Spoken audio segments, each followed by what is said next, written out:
I think we're here to struggle and to learn. I don't think we're here to be happy. That's why when we keep going back to the happy argument, I've always found that kind of frustrating and annoying. When someone goes, oh, but I want to be happy. Why? Why do you want to sit there and laugh like you were happy your entire childhood? That's your happy days. You're allowed to be happy as a kid. Finished. It's all over now, right? You're a man. You have responsibilities. I think we're here to do important. Provide, protect, and we're also here to do important things. And important things are going to be difficult, and they're going to be hard, and you're going to get frustrated. But that's what gives you purpose. I don't see anyone who's chasing happiness. I think that's a very feminine frame. I understand why some women just want to be happy. I don't know how it feels to be a girl because I'm not one. But in my experience, I know women who just want to be happy. Yeah. Girls just want to have fun. Fine. But you're a man, right? And if you're a man, then it's absolutely an utterly different experience of life. I think we're here to struggle. I think we're here to endure pain. Yeah. I think we're here to just see how hard we are to kill. I think that going through terrible things and living through them and coming out the other side is one of the most fantastic things about being human. I think that it's almost like once you understand what life is really about, there's no emotion which isn't enjoyable. The only emotional state which can be seen as detrimental is feeling nothing at all. But if you're sitting at home and you're feeling truly heartbroken, at least you're feeling something, right? And I think that's the whole part of being human. I think we're here to struggle. I think we're here to go through pain. So I wake up each day and go, what can I attack? What problem can I solve? And look at history. Why did Genghis Khan wake up and want to conquer the whole world? Why did Napoleon conquer the world? Why did Alexander the Great conquer the world? Just wake up and just say, give me this, give me that. I want all of it. I need to, there's an army there. They're really big. We're better. It's intrinsic. Yeah. You need to go and conquer. That's the purpose of life. If you want to feel happy inside of yourself and you want to feel content and you want to feel stable inside of yourself, you need to live true to God. And I'm not saying you can't drink a little bit of alcohol or not party or not have a little bit of fun, but you have to be a good person. You have to balance life. You have to balance life. You have to be a good person overall. I know I'm a good person. And when the Matrix is trying to convince the world that I'm not, that just proves even further that I'm a good person. The world we now live in today, when the mass media machine is trying to tell you somebody is evil, you can know pretty well that person's probably good, and vice versa.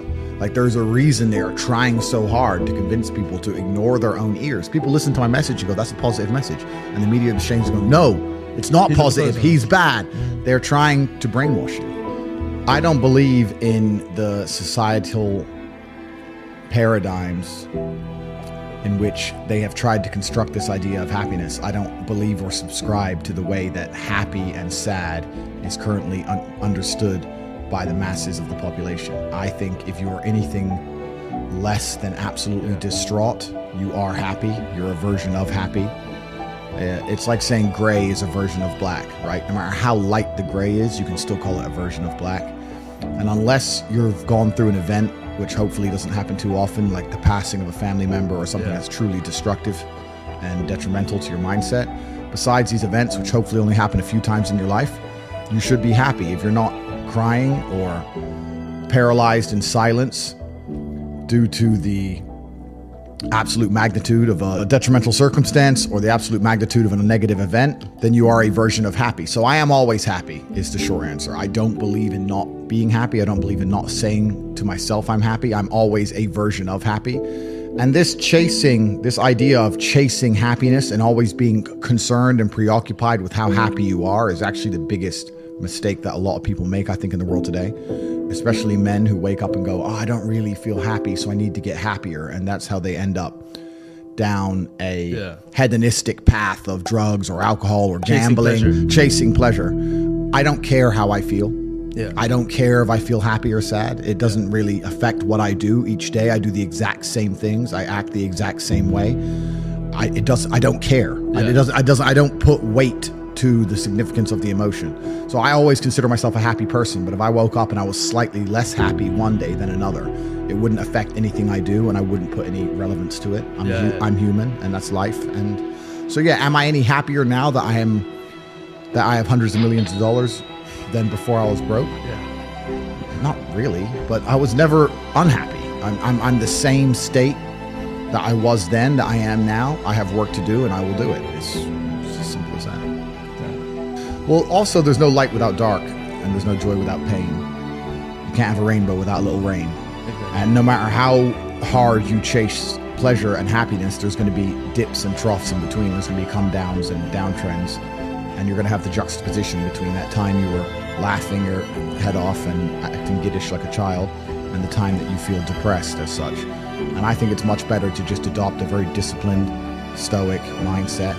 I'm always the same base level of happy regardless. If I lost all of my money today, I would be the same happy. If my net worth quadrupled, I'd be the same happiness. Yeah. As long as I'm alive, which is a struggle, unfortunately, in the current climate, but as long as I'm alive and the people I care about and love are alive, and as long as God gives me the honor of doing my duties and providing for the people I care about, as long as I get to wake up and know that there's a whole bunch of people in the world who need me and I get to work hard to please them and do good for society and good for the world, then I'm a vessel of God and I'm happy enough to survive. That's all I look at it as. I don't ever consider how do I feel. That doesn't cross my mind. I have things to do. I have things to do. You're too busy to think about it. I'm too busy. I have things to do every single day. I have very important things to do, and how I feel really is not going to affect how I complete those tasks. Right. And when I speak to men, they say I'm unhappy or I need to be happier.